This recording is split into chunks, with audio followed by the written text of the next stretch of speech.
Malakihan ang bawas presyo sa gasolina bukas. 2 pesos ang rollback kada litro. Meron ding bawas na 50 centavos sa kada litro ng kerosene. May 40 centavos kada litro namang taas presyo sa diesel.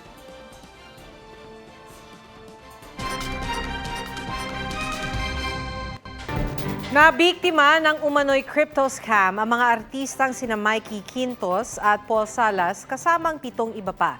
Natangayan sila ng mahigit 8 million pesos. May spot report si Jonathan Andal.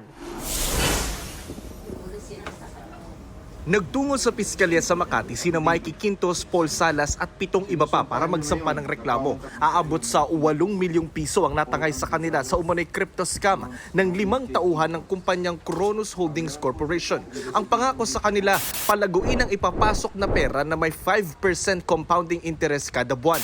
Nakuha raw ito ni Quintos sa 1 taon niyang pag-i-invest. Pero nitong Mayo, inalokan daw sila ng special deal kung saan madodoble umano ang ipapasok nilang pera sa loob lamang ng 2 linggo. Kakalipas ang 2 weeks, 3 weeks, binigyan pa na namin ng a month.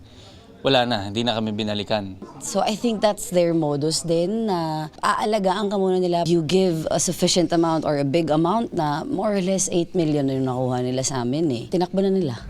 Ayon sa abogado ng mga biktima, graduating sa kolehiyo ang isa sa umano'y ng scam. This is syndicated staff, so this is life imprisonment. This is no bail. Sayang din naman, kawawa din naman sila. Mga bata pa sila. Approach us. We're willing to sit down and discuss this. Otherwise, we will push through with this case. Rehistrado naman sa Securities and Exchange Commission ng kumpanya. Pero batay sa kanilang Certificate of Incorporation na aming nakuha mula sa kampo ni na Mikey, hindi pwedeng tumanggap ng investment ang Kronos Holdings Corporation nang walang secondary license mula sa komisyon. Pinuntahan namin ang address ng kumpanya sa Taguig pero sinabi ng barangay na walang ganong address doon. May isa pa silang opisina sa Makati pero sinabi ng gwardya na matagal na raw na hindi pumupunta roon ang isa sa mga inirereklamo.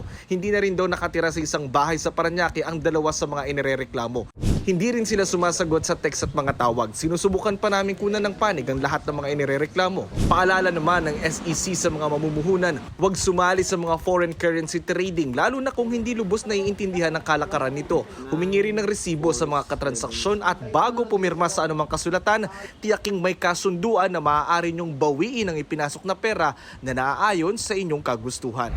Jonathan Andal nagbabalita para sa GMA Integrated News.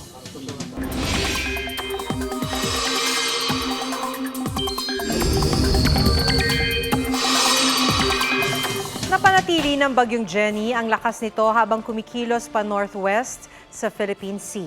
Itinaas ng Pag-asa ang Signal Number 1 sa Batanes, Cagayan, kabilang ang Babuyan Islands, northern at eastern portions ng Isabela, Apayao, northern at central portions ng Ilocos Norte, northeastern portion ng Abra at northern portion ng Kalinga. Huling namataan ang mata ng bagyong Jenny, 485 kilometers silangan ng Basco, Batanes. Taglay nito ang lakas ng hangin na 155 kilometers per hour at bugso nga abot sa 190 kilometers per hour. Kumikilos yan pahilagang kanluran sa bilis na 15 kilometers per hour. Posibleng maglandfall ang bagyong Jenny sa southern portion ng Taiwan bago tuluyang lumabas ng PAR sa Huwebes. Bukod sa trough o extension ng bagyong Jenny, magpapaulan din sa bansa ang pinalakas nitong hanging habagat at localized thunderstorms. Sa datos ng Metro Weather, may pag-ulan na sa Palawan at Mindoro bukas ng umaga. Sa hapon, may pag-ulan na rin sa Ilocos Region, Zambales, Bataan at ilang bahagi ng Central Luzon. Maghanda rin ang mga taga-Visayas dahil may mga kalat-kalat na ulan dyan, lalo na sa hapon. Sa hapon din mataas ang tsansa ng ulan sa Mindanao. Habang dito sa Metro Manila, bago magtanghali bukas, posible ang ulan sa ilang lugar. Hindi rin inaalis ang tsansa ng thunderstorms sa hapon. Qualified na sa 2024 Paris Olympics ang Olympian at Pinoy gymnast na si Carlos Yulo. Dahil yan sa performance niya sa 2023 World Artistic Gymnastics Championships na ginanap sa Belgium. Si Yulo ang ikalawang Filipino athlete na pasok sa Paris Olympics sunod sa Asia's King of Pole Vault na si EJ Obiena. Nagbabalik bansa si Obiena matapos mapanalunan ang unang gintong medalya ng Pilipinas sa 19th Asian Games. Binigyan siya ng honorary welcome ni PCSC Commissioner Bong Ku. Hawak ni Obiena ang Asian Games record sa pole vault matapos maklear ang 5.9 meters sa kanyang unang attempt. 10 na ang medalya ng Pilipinas sa 19th Asian Games. Dagdag dyan ang napanalo ng bronze ni Patrick Koo sa BMX racing at ang weightlifter na si Elrin Andosa sa 64 kilogram event. Nanalo naman ng Team Gilas Pilipinas kontra Qatar. Uusad na sila sa quarterfinals kung saan naman makakaharap ang Iran.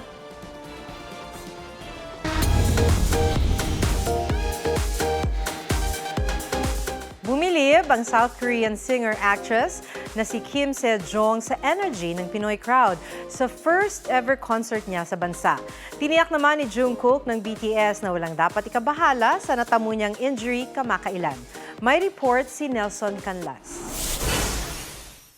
Ni-reveal na ni Jungkook ng BTS ang dahilan ng natamong shoulder injury noong Agosto sa streaming party ng newly released digital single na 3D featuring American singer-rapper Jack Harlow. Sinabi ni JK na nadulas siya habang nasa campaign shoot ng isang American fashion brand.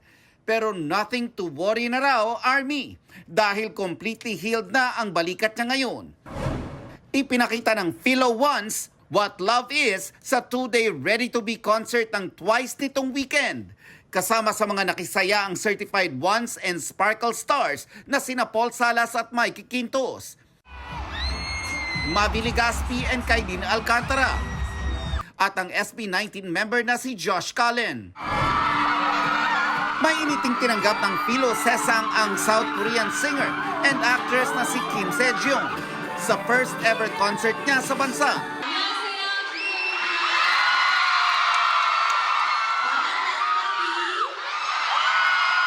Pinuri rin ni Se-jong ang kakaibang klaseng energy ng Filipino crowd.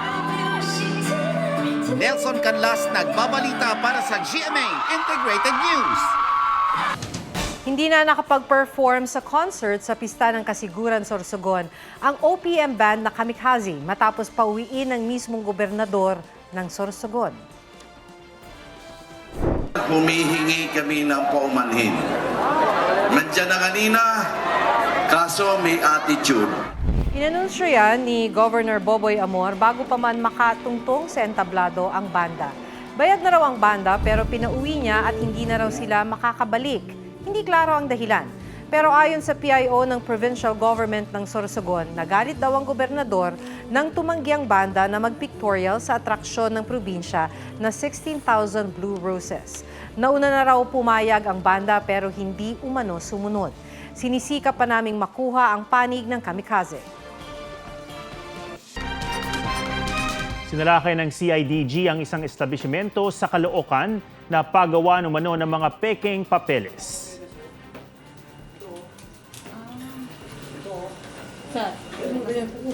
Naaktuhan ng CIDG na iniimprenta ang iba't ibang pinekeng ID at dokumento gaya ng rehistro ng mga sasakyan at driver's license. Nag-iimprenta rin ng grupo ng peking academic records at birth at death certificate. Habang pinoproseso ang mga nahuli, isang babae ang nag-alok ng pera para huwag nang ituloy ang pag-aresto. Maging siya, inaresto ng mga pulis dahil sa panunuhol. No comment ang mga dinakip.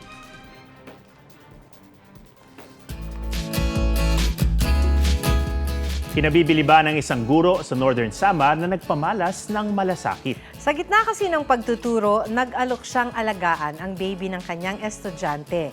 Pusuan na yan sa report ni Katrina Son. Nag-viral sa social media ang mga larawang ito. Isang guro na may hawak na bata habang nagtuturo. In-upload ito ng kanyang mga estudyante. Humanga ang mga netizen. Saludo raw sila. Paano ba naman? Teacher na, babysitter pa.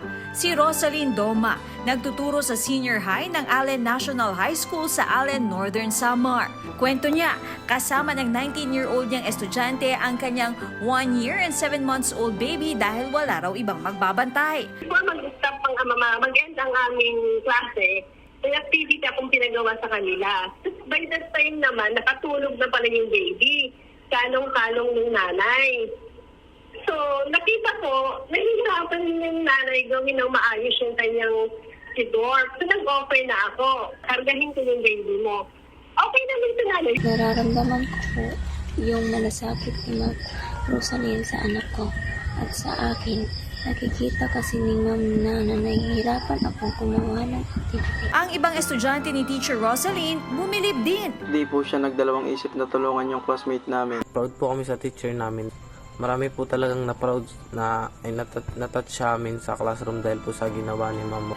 Isa rin naman daw ina si Teacher Rosalyn at alam niya ang hirap na pinagdadaanan ng mga estudyante. Nakita ko ang pangangailangan ng estudyante ko na isang nanay. Hindi ko naman natiis na makitang nahihirapan siya. Nanay din ako ng 3 batang lalaki. Alam ko yung nararamdaman ng nanay sa mga oras na nagpapasong-pasong na mga gawain. Maliit na bagay para kay Teacher Rosalyn ang pagtulong.